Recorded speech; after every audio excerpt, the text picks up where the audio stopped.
Earlier, we saw a piece of last night's 60 Minutes interview with Arnold Schwarzenegger. We want to show you more of that interview that you did not see last night. In this part of the conversation, Lesley Stahl asked Schwarzenegger about his current relationship with his estranged wife, Maria Shriver, and their children. I apologized many times to her. Did she ever forgive you? I asked her for forgiveness, and I hope that down the line she will be able to forgive me for that. You write in the book that you still love her. Are you trying to get her back?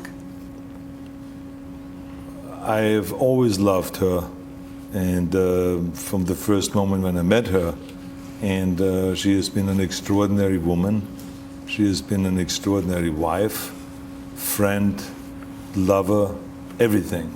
And so she did not deserve that. That's, I can tell you. And that's why I felt always terrible about the whole thing. But do you want to go back? I mean, you want the marriage back, or is it over? Where does that stand? Right now we're in divorce. That's happening. So that's happening, yes.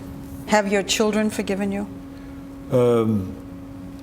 I cannot tell you, but I hope they will. And you know, as time goes on, I hope that everyone will forgive me for that. Weren't they angry at you? I think that each one reacted so differently. I think the girls were very upset. The boys were disappointed, but they tried to be, you know, understanding. But it's more. It was very. They have a half brother. Mm-hmm. Do they have a very relationship painful. with him now? I don't want to go into those details because, like I said, to me, I want to make sure that I don't cause them more pain. You wrote that if you told her, then she would tell her family, and you'd be afraid that it would spin That's out right. from there. Which exactly is what happened. Is that how it got out? Well, it doesn't You matter. assume it's how it got out. I just think it was a perfect proof that how quickly those things go out. Let me ask you an impression I had in reading the book. Was the marriage over anyway? No. Was the marriage in trouble? Were you seeing them? It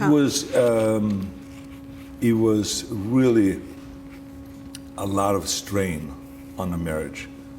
Being in Sacramento and spending that much time on doing the people's work. And I've heard so many times, and Maria has warned me in the beginning, that a lot of relationships, when you're a politician, have a tendency of falling apart or getting hit because of having to spend so much time on your work. And I saw it all of a sudden happening, that I got so engrossed in the work and I got so kind of fanatic about it, to solving the problems, that many times we had budget discussions to midnight, to 6 in the morning, Mm-hmm. and there were the votes, and there was all of the stuff coming up, the initiatives were coming up, and I had to be out campaigning, I had to be out raising money, and you know, I made such a big commitment that now I had to follow through. And all of a sudden, you know, I had a scene, which I describe also in the book, where I came home and all of a sudden one of my kids started crying and saying, "Daddy, you didn't come to my recital." Mm-hmm. And then all of a sudden the next kid said, "Yeah, and you didn't come to my football game." Mm-hmm. And yeah, and then my daughter was saying, "Yeah, and you didn't come to my dance, and you're never around." And then all of a sudden, all of the kids were crying. And Maria was saying, "Go ahead, just express yourself, kids. I think Daddy needs to hear that."